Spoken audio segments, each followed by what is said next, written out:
La muraille de Chine à Saint-Étienne. Construite entre 1962 et 1964, elle était connue pour sa longueur impressionnante. Elle faisait 280 mètres et elle a été construite pour loger des familles dans le quartier de Montchevet.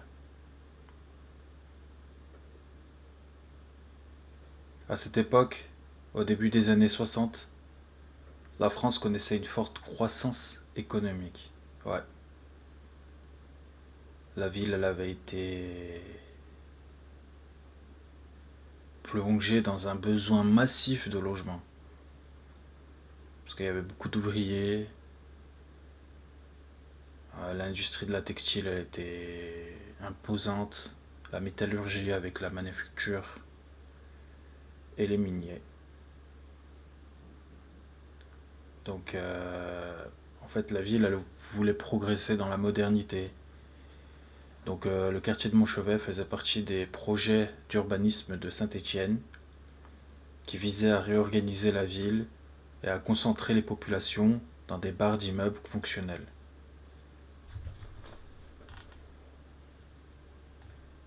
Ouais,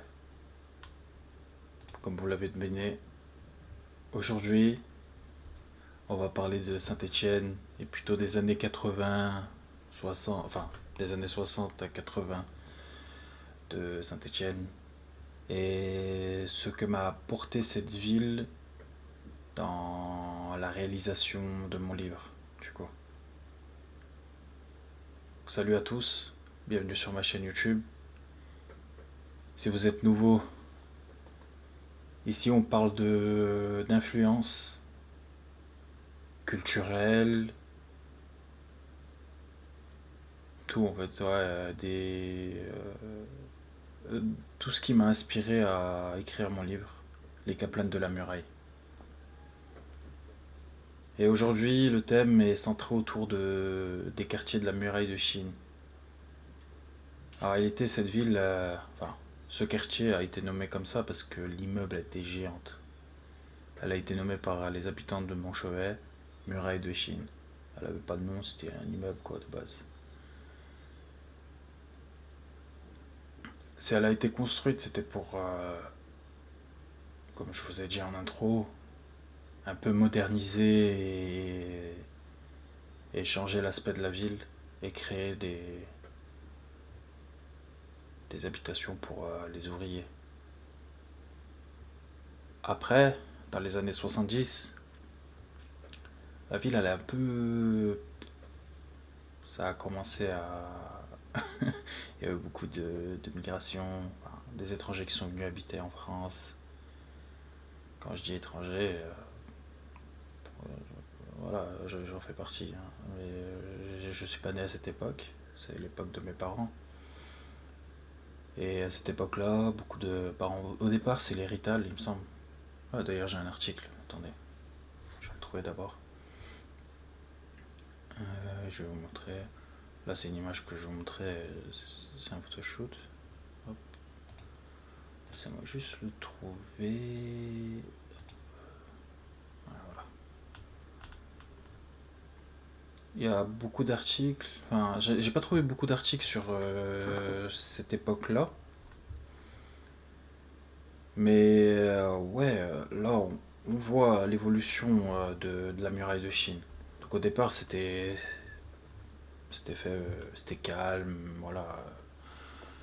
Celle-là, elle faisait partie des premières familles à habiter là-bas, étrangères, hein, en 69. Les immigrés de l'époque. C'était nous, les Rital. Ouais, voilà, comme elle le dit bien. Donc Giovanna Francavilla, 55 ans à cette époque, c'était en 2000. Bon, je sais pas si elle est encore vivante, cette dame. J'aurais aimé. Ouais, voilà, bon, je suis un petit youtubeur, hein, mais j'aimerais rencontrer des gens. Bon, d'ailleurs, j'avais le but de filmer mon père, mais il faudrait plusieurs témoignages. J'aimerais faire un petit reportage sur les personnes qui ont habité là-bas, ceux qui ont grandi à Montchevet, etc., pour qu'ils témoignent de ce qui s'est passé. Bref, on s'éparpille un peu. C'est Voilà, comme elle le dit ici, jamais laisser les enfants faire trop de bruit. Ah, voilà, on mettait un point d'honneur à s'intégrer. On n'aurait jamais laissé les enfants faire trop de bruit. Avec Janine Garnier, son amie de l'amicale des locataires, qu'elle elle a partagé tant de combats pour sauver sa cité. Ok, c'est sa citation. 30 logements se sont retrouvés vacants en même temps, dans les années 75-76. Et c'est à ces moments-là que mes parents, enfin mon père, était venu en France, il me semble. Devenu propriétaire, ses familles avaient déménagé. En 1979, Giovanna aussi jette l'éponge. Des locataires très bruyants avaient emménagé dans l'appartement du dessus. Et puis, la délinquance était apparue. À ce moment-là, si je dis pas de bêtises, ouais, mes parents, ils habitaient, enfin mon père et sa famille habitaient tout en haut à gauche. Enfin, au deuxième appartement à gauche. Enfin, je sais plus où c'est exactement, mais c'est tout en haut en tout cas. Et de ce qu'il me disait, c'était vraiment lugubre. Enfin, pas lugubre, mais en gros, l'ascenseur qu'il y avait, bah, à des moments il tombait en panne, il n'y avait pas de chauffage. C'était un quartier vraiment convivial, mais voilà, quand eux ils sont venus, mon père et ses frères, ses sœurs, enfin sa sœur, etc., quand ils sont venus, ben, ça commençait à être un peu la merde. Et là, comme elle le dit, en 79, des locataires très bruyants avaient emménagé dans l'appartement du dessus. Et puis la délinquance était apparue. Et ben, d'après certains témoignages, après c'était plutôt 90, tu vois. Enfin, vous voyez plutôt. L'hémorragie 262 des 506 logements sont vacants. Pour inverser la tendance, ils ont lancé en 1984 une grande réhabilitation de la muraille du quartier. Parce que ouais, il y avait beaucoup de. On a vécu 4 ans de marteau-piqueur, mais beaucoup ont préféré partir, et puis ces nouvelles cours ont servi de repère à tous les trafics. Voilà. C'est bien qu'il ne restait plus dans la muraille que des assignés à résidence, sans possibilité d'aller ailleurs. Algériens, Marocains, Africains, Turcs ont beau occuper les logements laissés vacants par la première génération des locataires. J'invente rien, tout est là. Je serais triste de voir tout un... Bon, ça c'est après. Comme on comprend ici, en fait la muraille de Chine, ça devenait un peu, ben, peu fréquentable. Il y avait de la délinquance, du trafic, etc. Mon père n'était pas dans ça, bien sûr. Mais il se faisait respecter à l'époque. C'était 4 frères. Ils avaient une sœur. Personne touchait leur sœur. Ah, personne. Mon grand-père avait un commerce là-bas. Ben, maintenant, pour vous expliquer, ceux qui sont de Saint-Etienne, hein, la muraille de Chine, ça a été remplacé par l'hôpital de CHPL, l'hôpital de Montchevet. Et là-bas, vous avez des commerces. Quand on commence à aller à Montchevet, enfin, on est à Montchevet et qu'on part en direction de l'hôpital, il y a des commerces sur la gauche. Et en face des commerces, il y a une boutique à droite. Et c'était la boutique de mon grand-père. Ça s'appelait à l'époque. Comment ça s'appelait? Big Market. Ouais, c'est ça, Big Market. Mais il me semble que c'était le deuxième. Parce qu'il y en avait un autre, mais je sais plus où. Bref, ça s'appelait Big Market. Mon père, quand il tenait le magasin, il y avait beaucoup de jeunes du quartier qui venaient et qui leur donnaient des bonbons, etc. Ouais, il était un peu fier de ce qu'il faisait. Malheureusement, cette boutique, elle a été saisie par l'État pour quelques problèmes financiers, etc. Bref. Et ouais, la muraille de Chine, d'après certaines rumeurs, j'ai pas de source, malheureusement. Je sais qu'avant la manufacture, ça commençait à se fermer. Et à ce moment-là, il y a eu des vols d'armes. Et d'après certains témoins, de personnes que je connais, des anciens, etc., ils disent beaucoup que les responsables, c'était ceux de la Dame Blanche ou de la muraille de Chine. Donc il y avait des règlements de compte, ils se vendaient des armes, etc. Et réglaient des comptes. Bon, maintenant, tout ça, tout ce qui est Montchauvet, quartier du Soleil, la Dame Blanche, etc., ça s'est réuni. C'est plus comme avant où il y avait beaucoup de règlements de compte entre tous les quartiers, mais ça reste chaud quand même, hein, ces coins-là. Mais à ce moment-là, ouais, tout a commencé de là.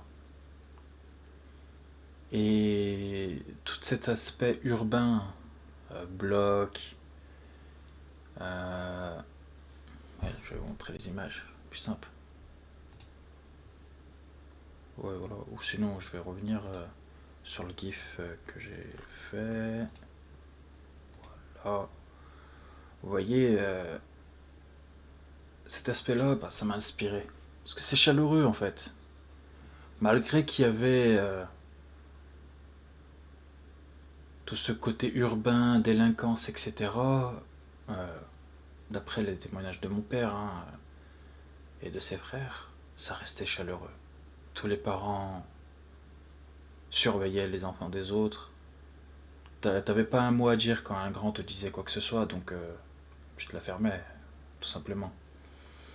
Et cet aspect-là, familial, bah, moi, en étant un jeune, hein, je suis né en 2000, donc j'ai pas connu tout ça. Moi j'ai grandi dans un coin calme, il n'y avait pas de délinquance. Bon, il y en avait deux, trois, mais bon, c'était surtout des personnes qui faisaient les malins, donc c'est pas pareil, c'est pas pareil. À ce moment-là, c'était le prime de nos parents, hein, comme on aime bien le dire. Euh, C'était une époque où les jeunes faisaient plus de choses, graves, plus de choses bien aussi, et ils étaient plus proches de l'extérieur que nous, on l'a été étant jeunes. Maintenant, ça s'est complètement perdu. Bon, moi je suis né en 2000, mais ceux des générations après. Donc maintenant 2006, 2007, 2010, 2012, 2015, il n'y a plus rien. Ça c'est vraiment perdu, ça c'est vraiment perdu. Cet aspect-là, ça c'est totalement perdu. Tu vas pas sortir comme avant, jouer au foot devant la rue de tes parents et tirer sur les voitures, péter une vitre sans faire exprès, te battre avec des mecs parce que t'as pris ton bonbon. Des conneries de ce genre, il n'y en aura pas maintenant. Enfin, il y en aura, mais très peu. Vraiment, c'est très rare. Non, si t'as pas un mec qui joue à Fortnite, ça m'étonnerait énormément. Mais ouais, voilà. Moi, de la muraille de Chine, c'est ça que je voulais reprendre. C'est court, je m'en rends compte, hein, j'ai fait une vidéo très courte, mais je voulais vraiment souligner cet aspect de Saint-Étienne. À l'époque, c'était vraiment avant les années 2000, c'était vraiment la rue. C'était. Il y avait. Ah, purée, j'ai oublié de vous dire ça. Avant, la muraille de Chine, avec la Dame Blanche, c'était vraiment des quartiers rivaux apparemment. Et ils se détestaient. Oh si, je vous en ai parlé, mais oui, j'ai oublié de vous en parler. Enfin, j'ai pas complété ce que je vous avais dit.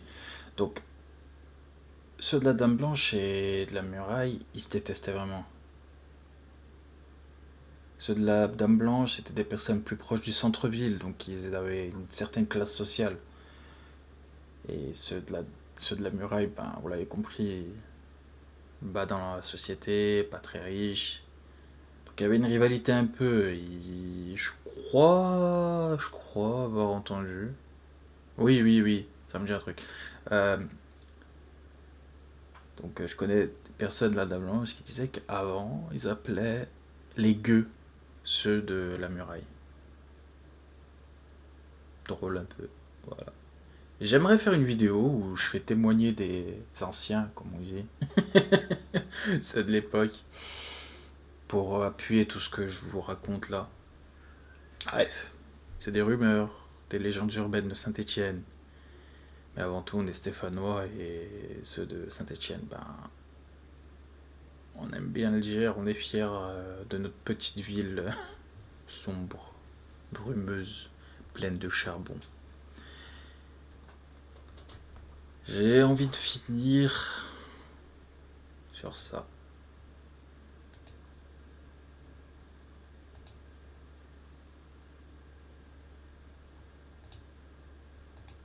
Hop, je passe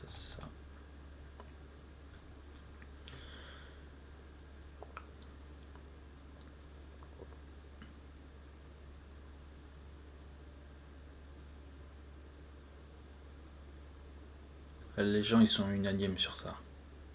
Il y en a beaucoup qui sont tombés en dépression. Ça leur faisait chier. Mais mon père, il avait déjà déménagé depuis un moment. 2 ans, je crois. En 1998, il était parti de là-bas. Parce qu'il savait que ça allait être détruit. Mais imaginez une muraille, enfin, un bâtiment de 200 mètres de long. Oh, on le voyait de l'autoroute, mais c'était impressionnant. Il y a des images, de toute façon. Bref, ça prenait tout un paysage. Ça cachait les collines derrière, là.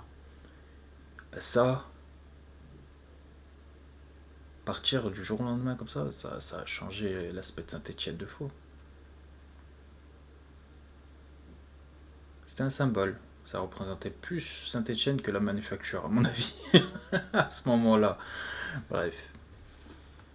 Ouais, c'était un changement, un chamboulement pour certains. Ça les a déprimés. Ils s'en remettaient pas. Hein. Ça déchire. C'est comme si on perdait une partie de ton histoire. Imaginez un jour, ben, c'est tout simple. Hein. C'est comme si on se retrouvait face à notre maison d'enfance détruite. Il y a des gens, ils ont vécu là-bas 50 ans. 50 ans, non, pas possible. 30 ans, bref. Vous avez compris le bail. Ouais, parce que c'était construit en 1960. Ouais, 40 ans max. Ouais. Impressionnant. Hein. Ah si, c'est possible 50 ans, parce que je crois que c'était entre 1950 et 1960. Qu'est-ce que j'avais écrit? Non, 1962 et 1964, ouais. Ah ouais. Bon voilà, j'ai fait le tour. J'ai pas envie de me tarder plus sur ce sujet, parce que ben, j'ai dit tout ce que je savais. Je pensais en dire plus, je voulais apporter plus d'articles, mais malheureusement, il n'y a pas des preuves concrètes de ce que j'ai entendu. Je voulais apporter des articles de ce qui s'était passé, des événements dont j'avais entendu parler, mais il n'y a pas de preuves à l'appui, donc c'est que des rumeurs, des légendes urbaines, on va dire. Mais ça reste ancré dans la mémoire des anciens, donc on peut pas le nier non plus. Et ça reste des choses qui m'ont inspiré moi en tant que jeune, et c'est pour la raison pour laquelle j'ai voulu retranscrire cette émotion délinquante et de respect familial des anciens, etc. dans mon livre. Bref, c'était I'm Serkanil, Serkan, écrivain de Les Caplans de la Muraille. Je vous dis à la semaine prochaine. Ce sera une vidéo qui sera centrée plus sur aspect cinématographique à mon avis, parce qu'on a un peu trop parlé de moi et de mes origines. J'ai envie de parler un peu plus de concret. Ce serait cool, hein? Non? Bref. Sur ce, les amis, peace. Et à la semaine prochaine pour une nouvelle vidéo.